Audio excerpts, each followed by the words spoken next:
추수감사주일에 우리가 감사해야 될 많은 감사의 제목들이 있지만 그 중에 가장 중요하고 빼놓을 수 없는 제목은 하나님께서 우리를 대하실 때 우리의 죄를 따라 대하지 아니하신다는 것입니다. 우리의 죄와 허물을 따라 우리를 처리하지 아니하신다는 것입니다.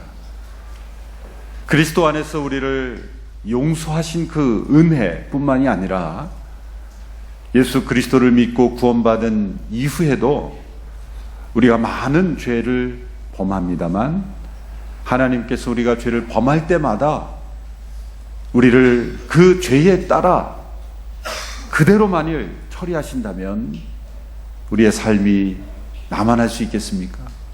오늘 이 자리에 우리 함께 이 자리에 예배할 수 있는 것도 하나님께서 우리의 죄를 따라 처리하지 아니하신 하나님의 은혜 때문인 줄로 믿습니다. 시편 103편 8절에서 14절에 이러한 하나님의 은혜를 이렇게 시편 기자는 고백했습니다.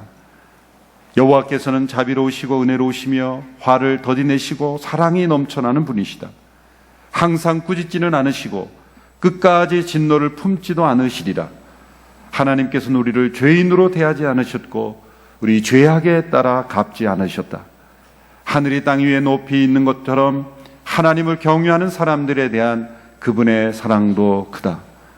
동쪽이 서쪽에서 먼 것처럼 하나님께서 우리 죄악을 우리에게서 멀리 옮기셨다. 아버지가 자식을 불쌍히 여기듯 여호와께서도 주를 경외하는 사람들을 불쌍히 여기신다. 우리의 죄질을 아시고 우리가 흑임을 기억하시기 때문이다. 하나님은 우리의 죄와 허물을 심판하시기를 기뻐하시는 분이 아니라 오래 참으시고 불쌍히 여기시고 긍휼히 여기시고 아비가 그 자식을 불쌍히 여김과 같이 우리를 불쌍히 여기시고 우리가 그리스도 안에서 그 모든 죄를 회복하고 일어서기를 기다리시는 하나님. 이것이 바로 오늘 이 시간 우리가 이 자리에서 하나님을 예배할 수 있는 중요한 근거가 되는 것입니다. 이 감사가 하나님 우리에게 채워주신 어떤 풍요로움, 어떤 건강, 어떤 내가 원하는 소원의 성취보다도 가장 중요한 우리의 감사의 근원이 되어야 될 줄로 믿습니다. 그런데 때로 우리는 이 하나님의 은혜를 오히려 이용하고 무시함으로써 하나님을 경외하지 않을 때가 많습니다. 오늘 말씀에도 보면 이 하나님의 은혜가 어떤 사람들에게 임한다고 했습니까? 하늘이 땅 위에 높이 있는 것처럼 하나님을 경외하는 사람들에 대한 그분의 사랑이 크다 그랬습니다. 아버지가 자식을 불쌍히 여기듯 여호와께서 주를 경외하는 사람들을 불쌍히 여기신다라고 말씀하고 있습니다. 하나님을 경외하는 사람들에게 이 은혜가 계속해서 임한다는 거죠. 그래서 하나님께서는 때로 우리에게 큰 두려움, 큰 경외함을 우리에게 부어주시기 위해서 일하시는 하나님이세요. 이 땅에 있는 하나님께서 우리에게 큰 경외함을 심어줌으로써 우리가 계속해서 하나님의 긍휼과 사랑을 누리게 하시기 위해서 때로 우리가 놀랄 만큼 큰 일을 우리 안에 이루시기도 하는 것이죠. 사도행전의 역사를 보면 사도들을 통해 큰 능력과 기적과 표적이 나타났습니다. 수많은 사람들이 그 기적과 표적의 놀람으로 예수님을 믿고 사도들의 인도에 따르게 되었습니다. 그러나 또 한편으로 사람들이 그 기적과 표적만을 바라고 그리고 그 기적에만 놀라워서 예수님을 믿게 되는 경우에 사단은 그것을 놓치지 않고 그 공동체를 공격합니다. 성령의 크신 역사가 있는 곳에는 사단 또한 일하려고 달려듭니다. 성령의 역사를 회방할 때 직접적으로 성령님을 대항할 수는 없죠. 사단이 감히 하나님을 직접 어떻게 대항하겠습니까? 또 사단이 이 세상에 있는 물질을 통해서 어떻게 일할 수 있겠습니까? 동물을 통해서 사단이 일할 수가 없어요. 인격적인 존재인 인간, 하나님의 형상대로 지음을 받은 인간을 통해서 인간을 불순종하게 하게 함으로써 하나님을 대적하는 거죠. 사단은 직접 하나님을 대항할 수 없죠. 감히 어떻게 하나님을 대항합니까? 그런데 하나님의 형상대로 지음을 받은 인간을 통해서 하나님을 대적하고 하나님의 역사를 회방하는 거죠. 그래서 사단은 끊임없이 인간을 공격하는 거죠. 자연 만물은 하나님을 대적할 수도 또 하나님의 역사를 회방할 수도 없어요. 최초의 인간인 아담을 공격했던 사탄, 또 하나님의 아들이셨던 예수님까지 공격했던 사단은 하물며 우리를 공격하지 않겠습니까? 하물며 교회를 공격하지 않겠습니까? 성령의 역사가 있는 곳에는 사단은 부지런히 쫓아다니며 일하는 거예요. 그런데 일할 때 보이지 않게 일합니다. 우리가 모일 때 사탄은 성도들이 모이는 곳에 먼저 가서 준비합니다. 먼저 가서 시험당할 일을 이렇게 준비합니다. 순장님에게 전화해서 내가 다음 주에 당신들 순모임을 공격할 테니 준비해서 이렇게 전화 안 합니다. 은밀하게 믿었던 관계를 통해서 방심하게 하고 은밀한 공격을 하는 거예요. 스텔스 어택을 하는 거예요.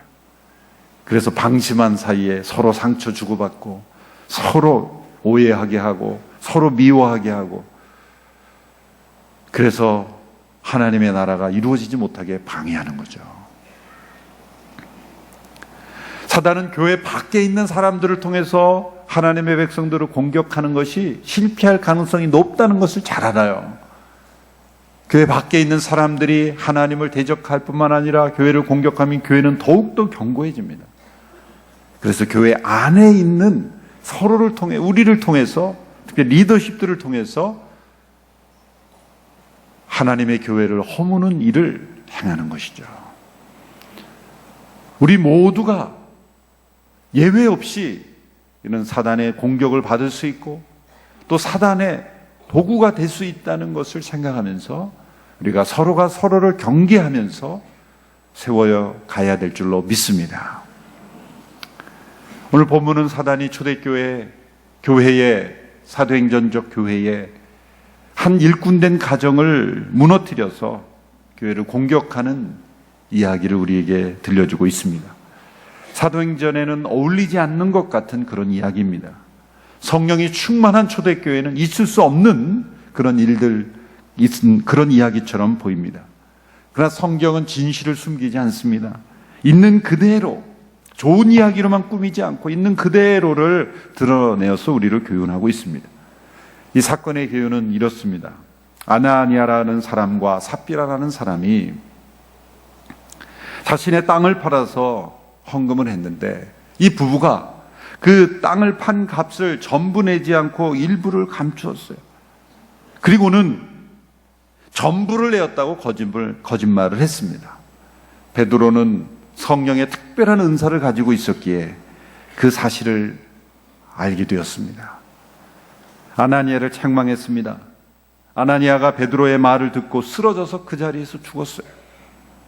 아나니아가 죽은 지 3시간 후에 그의 아내 삽비라가 왔습니다. 아나니아가 죽은지 모르고 베드로에게 왔을 때 베드로가 땅을 판 값이 이것이 전부냐라고 질문했을 때 예, 이것뿐입니다 라고 동일한 거짓말을 했어요. 그 즉시 삽비라도 역시 남편처럼 베드로의 발 앞에 엎드려 죽었습니다. 이 아나니아라는 이름은 하나님의 은혜로우시다라는 뜻이고 삽비라는 아름답다라는 뜻인데 좀 그들의 이름에 맞지 않는 일이 일어난 거예요. 너무나 충격적인 사건입니다. 저는 어려서 이 스토리를 처음 읽었을 때 굉장히 두려웠습니다. 왜냐하면 초등학교 때 헌금을 내지 않고 과자를 사 먹었던 기억이 있었기 때문에 헌금 내지 않고 그냥 내는 척하고 주머니에 넣고 예배 후에 맛있는 과자를 사 먹었던 그 이후에 이 스토리를 읽고 큰 두려움이 제게 임했어요. 아마 저와 같은 일을 저지른 분은 모두 다 오늘 본문에 가슴이 떨릴지도 모릅니다. 여러분, 이야기가 우리 모두에게 충격적인 이유는 무엇입니까? 아나니아 삽비라가 불신자가 아니었다는 거죠. 여러분, 헌금을 어쨌든 한 사람 아닙니까? 그렇죠? 안 한 사람보다는 낫지 않나? 이런 생각을 할 수도 있어요. 또 이분들은 교회의 중요한 역할을 감당하는 어쩌면 직분자일 수도 있습니다. 하나님께서 그들의 행위에 대한 형벌로 죽음을 내리셨다는 것은 지나쳐 보입니다. 그냥 징계 정도 하셔서 계속 일하도록 하시는 것이 더 합당하지 않을까, 그런 생각이 들 수도 있습니다. 하나님은 왜 이렇게 충격적인 사건을 내리셨는가 라는 것을 우리는 세밀하게 살펴봐야 합니다. 우선 이 부부가 낸 헌금은 일종의 특별 헌금의 성격이었다는 거예요. 자, 이 사건의 배경을 보면 4장 후반부에 나오는 초대교회 성도들이 어떻게 생활했는가를 보여주는 말씀을 먼저 살펴봐야 합니다. 32절에서 35절까지의 말씀을 우리 같이 한 목소리로 읽어볼까요? 시작. 모두 한 마음 한 뜻이 됐습니다. 자기 재물을 조금이라도 자기 것이라고 주장하는 사람이 없었고 가진 것을 모두 공동으로 사용했습니다. 사도들은 큰 권능으로 주 예수의 부활에 대해 증거했고 풍성한 은혜가 그들 모두에게 임했습니다. 그들 가운데 부족한 것이 있는 사람은 전혀 없었습니다. 이따금씩 땅이나 집을 소유하고 있던 사람들이 그것을 팔아서 돈을 가져다가 사도들의 발 앞에 바쳤습니다. 그러면 누구든 필요한 사람에게 나눠줬기 때문입니다. 믿는 사람들은 모두 한 마음과 한 뜻이 되어서 자기 것이라고 주장하지 않고 함께 은혜를 나누었다는 거예요. 그런데 특이할 단어는 이따금씩, 이게 항상 있는 일이 아니라 이따금씩, 종종, 가끔 이런 일이 있었다는 거예요. 땅이나 자기 집을 소유하고 있는 사람들이 그것을 팔아서 사도들에게 갖다 드리면 그것을 필요한 사람들에게 나누는, 그것이 이따금씩, 그러니까 모든 사람에게 강요하는 공산주의식 그런 분배가 아니라 지극히 자발적으로, 지극히 자원하는 마음으로 자신의 원함을 따라 이따금씩 일어났던 일이라는 거죠. 그 가운데서 특별히 36절, 37절에 보면 한 사람의 행동을 주목해서 기록하죠. 오늘 본문이 36절부터 시작하죠. 한번 읽어보겠습니다. 36절, 37절 시작. 키프로스 출신인 요셉이라는 레위 사람이 있었습니다. 사도들은 그를 바나바라고도 불렀습니다. 바나바는 위로의 아들이라는 뜻입니다. 그 사람이 자기의 밭을 팔아서 그 돈을 사도들의 발 앞에 갖다 놓았습니다. 이따금씩 일어났던 일 중에 바나바라는 사람, 그런 키프로스 출신이고 요셉이라는 레위 사람, 바나바, 위로의 사람이라 그런 뜻이죠.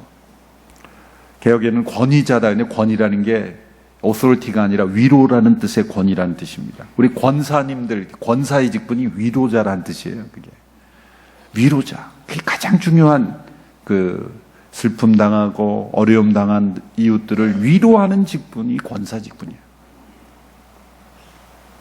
그런데 이분이 자신의 땅을 팔아 전부를 바친 사건이 그들 모두에게 큰 은혜와 그러한 도전이 되는 그러한 사건이 있다는 거예요.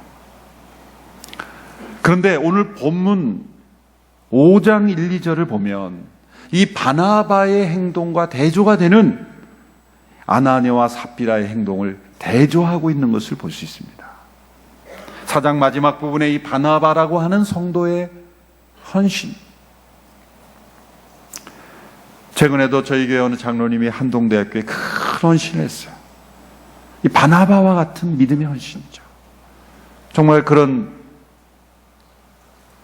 믿음의 헌신이 저희 교회 리더십 장로님들 가운데 있다는 것이 얼마나 큰 자랑스러워, 하나님 얼마나 기뻐하실까.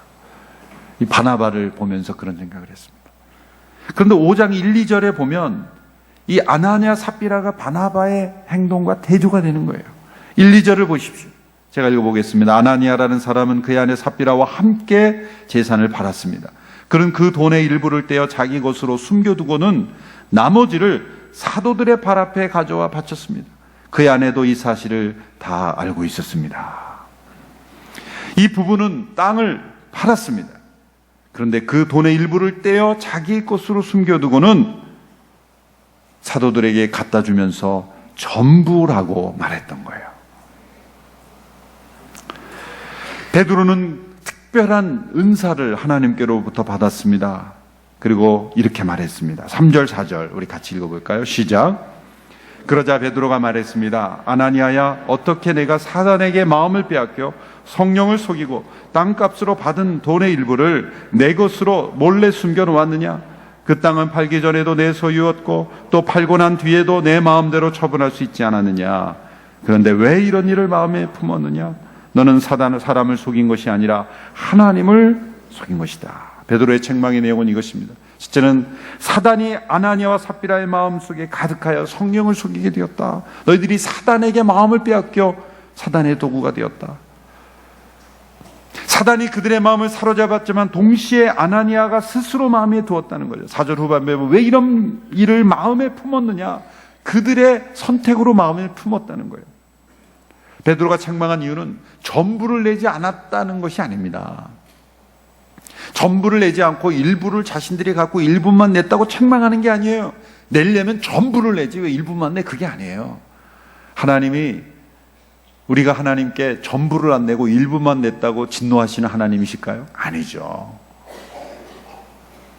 지금 일부만 냈다고 징벌을 가신 게 아닙니다. 오해하시면 안 되죠. 전부를 안 내면 하나님이 우리를 미워하시는 분이 아니에요. 정반대입니다.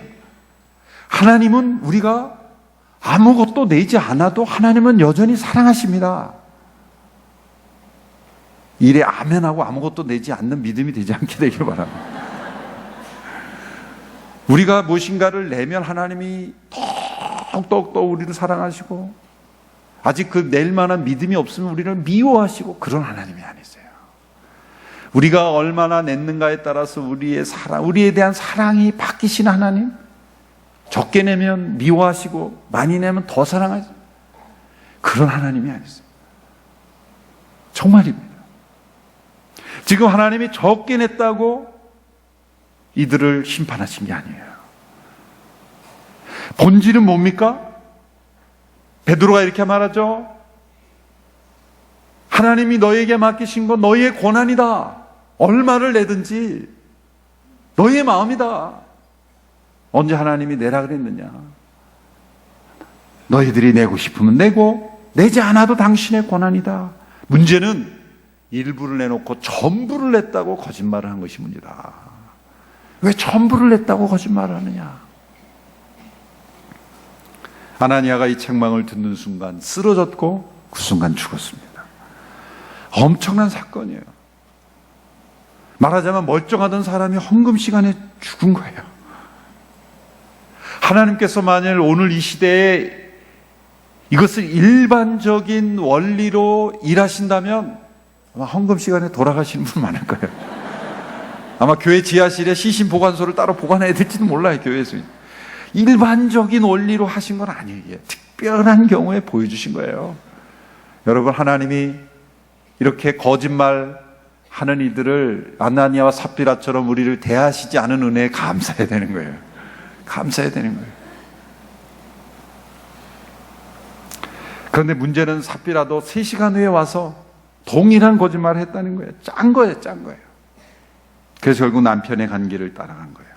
여러분, 왜 이 부부는 일부를 냈으면서 전부를 냈다고 그렇게 거짓말을 했고 거짓말하기로 입을 맞췄고 그런 결정을 내렸을까요?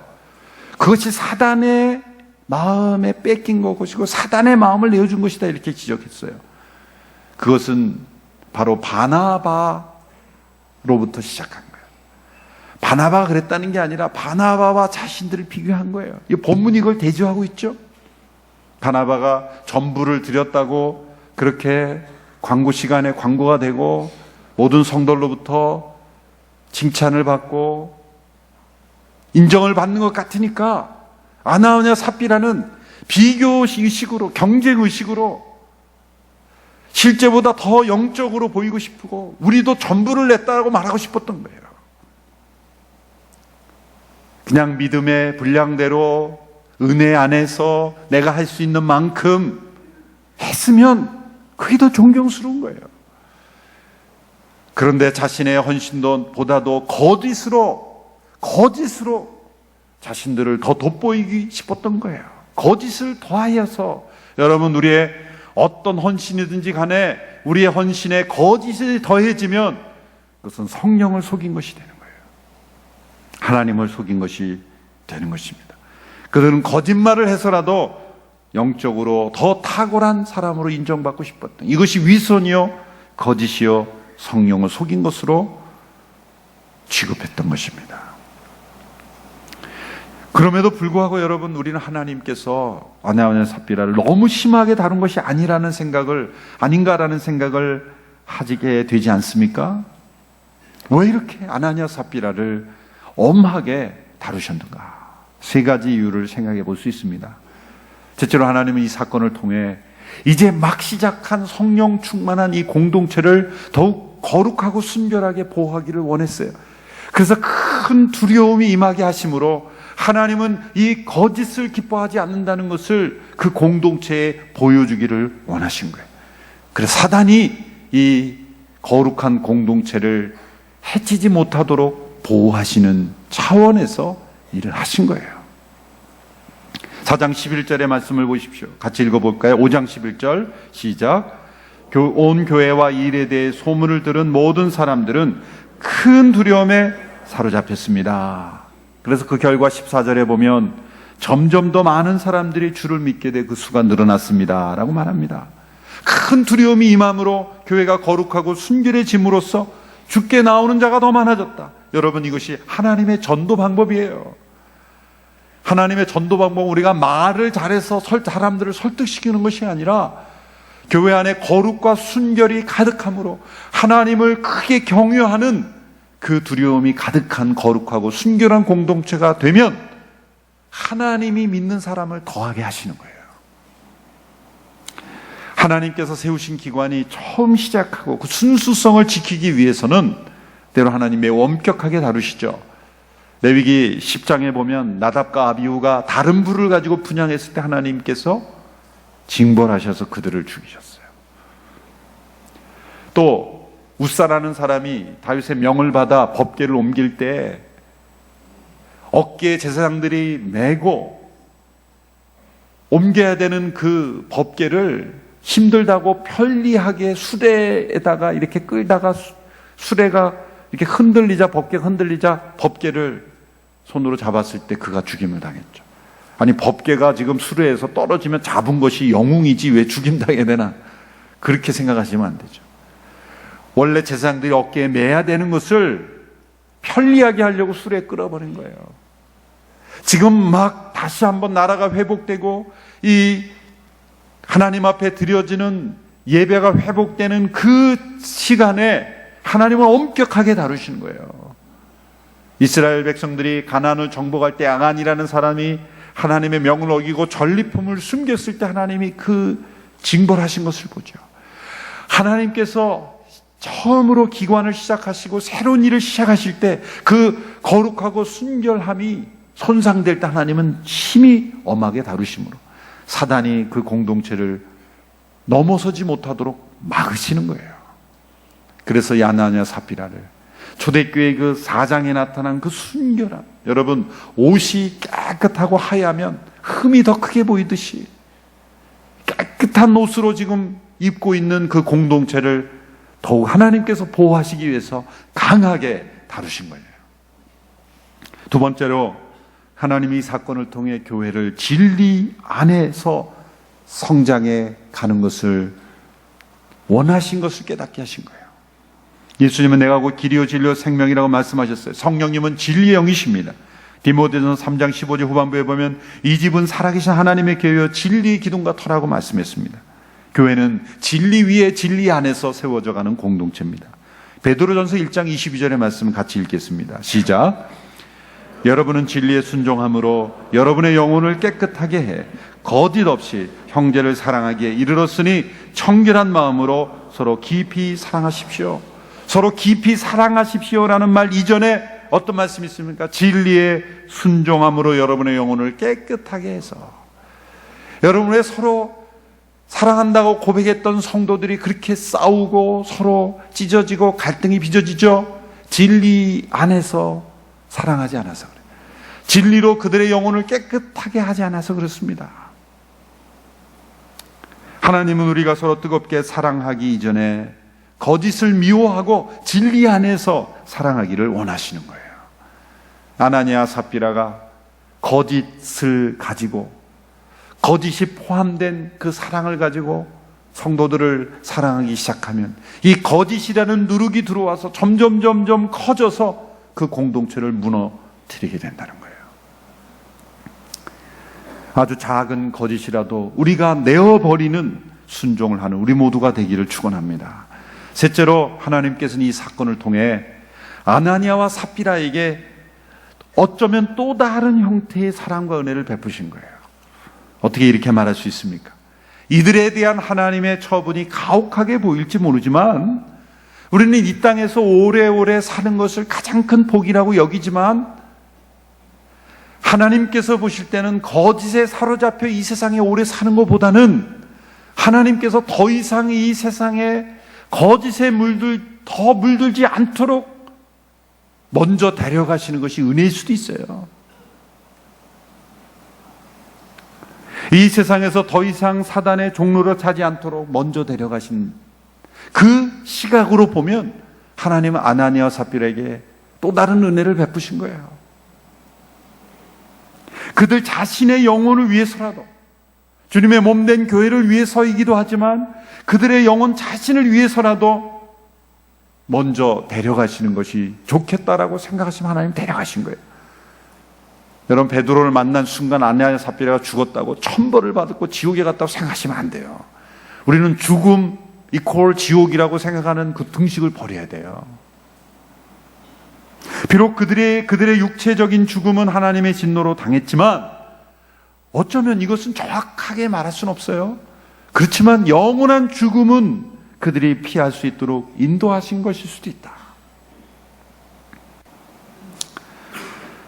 그들이 아나니아 삽비라가 지옥에 갔다 이렇게 단정해서는 안 돼요. 우리가 모른다라고 대답하는 것이 정답이에요. 모른 것입니다. 어쩌면 그들을 데려가심으로 그들이 영원한 죽음에 처하지 않도록 그들을 사랑하시는 하나님의 방법일 수도 있어요. 미국의 버넌 맥기 목사님은 이야기를 설교할 때 성도들에게 질문했습니다.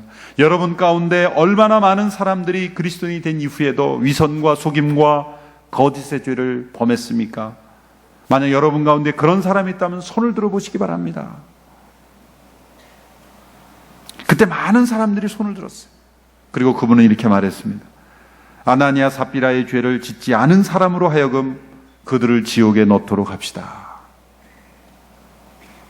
여러분, 성령 충만했던 이 초대교회조차도 사단의 공격을 받았고 하나님은 그것을 보호하시기 위해서 큰 두려움이 임하게 하심으로 교회를 보호하셨습니다. 사단은 그때로부터 지금도 계속 교회를 공격하고 있습니다. 교회를 무엇으로 공격합니까? 우리 자신에 있는 거짓을 통해 공격하는 거예요. 사단이 공격할 명분을 주지 않는 것이 유일한 길입니다. 그것은 하나님을 크게 경외하고 두려워하는 것입니다. 쓰레기가 있으면 더러운 벌레들이 모이듯이 사단이 가장 좋아하는 우리 안에 있는 사단의 음식이 뭔지 아십니까? 잘못된 비교의식이에요. 아나니아 삽비라가 바나바와 자신을 비교할 때 그저 자신의 믿음의 분량대로 자신이 할 수 있는 만큼 자신이 그 주신 은혜대로 감사의 분량만큼 했으면 문제가 없죠. 그런데 일부를 내고 전부를 낸 바나처럼 인정받고 존경받고 싶었던 거예요. 거짓으로 자신들을 드러내기를 원했다는 거예요. 하나님은 그것을 중하게 다루셨던 거예요. 그래서 큰 두려움이 임하게 하셨고 초대교회를 더욱더 성령 안에 진리 안에 바로 선 교회가 되게 하신 것입니다. 여러분, 우리 안에 이런 잘못된 비교의식이 있을 때 사단이 틈탑니다. 공격합니다. 여러분, 우리는 다른 어느 누구처럼 될 필요가 없습니다. 사람을 의식할 필요가 없습니다. 우리는 오직 하나님만을 두려워하며 나갈 때 사단이 우리를 공격하지도 못하고 우리는 우리의 믿음이 점점 자라게 될 줄로 믿습니다. 하나님 앞에 더욱 정직하고 진리에 더욱 순종한다면 교회는 사단을 이길 것입니다. 그리고 우리는 하나님의 은혜 가운데 날마다 거하게 될 것입니다. 큰 두려움이 임했던 초대교회처럼 오늘의 교회 안에도 큰 두려움이 임하는 꼭 이런 사건만이 아니라 평상시 하나님을 경외하고 감사함으로 나감으로 우리 모두가 하나님이 예비하신 은혜를 누리게 되는 복된 교회 되기를 축원합니다. 기도하겠습니다. 하나님 아버지, 큰 두려움이 임하게 하심으로 하나님을 경외하도록 인도하신 이 사건을 통해서 우리 모두가 우리 안에 있는 잘못된 비교의식, 거짓으로 포장하려는 우리의 생각들을 내려놓고 하나님을 두려워하는 우리 모두가 되게 하여 주옵소서. 더욱더 성령 안에 진리 안에 순종함으로 자신을 깨끗하게 함으로 성제를 사랑함으로 주를 경외하는 복된 교회 되도록 역사하여 주시옵소서. 예수님의 이름으로 기도하옵나이다. 아멘.